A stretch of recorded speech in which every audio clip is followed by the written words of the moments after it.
The day it all fell apart started like any other. I was just looking for a charging cable in one of those junk drawers we all have. You know, the one filled with old keys, random screws, and forgotten gadgets? My hand brushed against something smooth and unfamiliar. It was a phone, a smartphone, sleek and modern, but definitely not mine, and not the one my wife Sarah used every day. My heart did a little flip-flop. Whose was this? A guest must have left it. But as I turned it over, the lock screen lit up with a picture of Sarah, smiling, but it was a picture I'd never seen before. Curiosity got the better of me. I tried her birthday, our anniversary, our kid's birthday. Nothing. Then a notification popped up on the screen. A name I didn't recognize, with a message that just said, "Thinking of you." My blood ran cold. This wasn't a forgotten phone. This was a secret phone. After what felt like an eternity of guessing, I tried the name from the notification as the password. It clicked open. I wish it hadn't. What I found was a completely different life.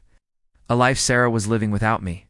There were messages, hundreds of them, filled with "I love yous" and inside jokes that weren't ours. There were photos of her with another man, laughing, holding hands, even kissing on a trip she told me was for work. They had date nights on the same evenings she told me she was working late. They had a whole world, a whole relationship hidden in plain sight. Every message was a dagger, every picture a betrayal. The woman I thought I knew, the life I thought we were building, it was all a lie. The conversations went back months, maybe even longer. I saw plans for their future, talks of leaving me, discussions about how to handle the kids. It was methodical, calculated. It wasn't a one-time mistake. It was a parallel existence. I sat there on the floor, the phone in my hand, feeling the air leave my lungs. The home we built together suddenly felt like a stage, and I had been playing a part I didn't even know I was cast in. All the late nights at the office, the girls' weekends, the sudden need for privacy, it all clicked into place in the most devastating way possible. I confronted her that evening. I didn't scream. I didn't yell.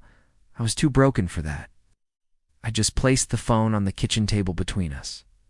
The color drained from her face. At first, she tried to deny it, to spin a story. But the evidence was right there, glowing on the screen.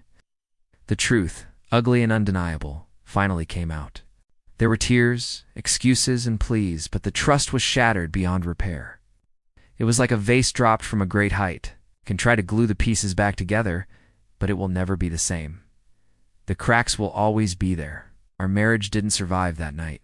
It couldn't. How do you come back from discovering your entire reality as a fabrication? The weeks that followed were a blur of painful conversations, lawyers, and telling the family. It was the hardest thing I've ever had to do. Finding that second phone was an accident, but it revealed a truth that I needed to see, no matter how much it hurt. Sometimes the most painful discoveries are the ones that set you free. This has been my story. Thank you for listening.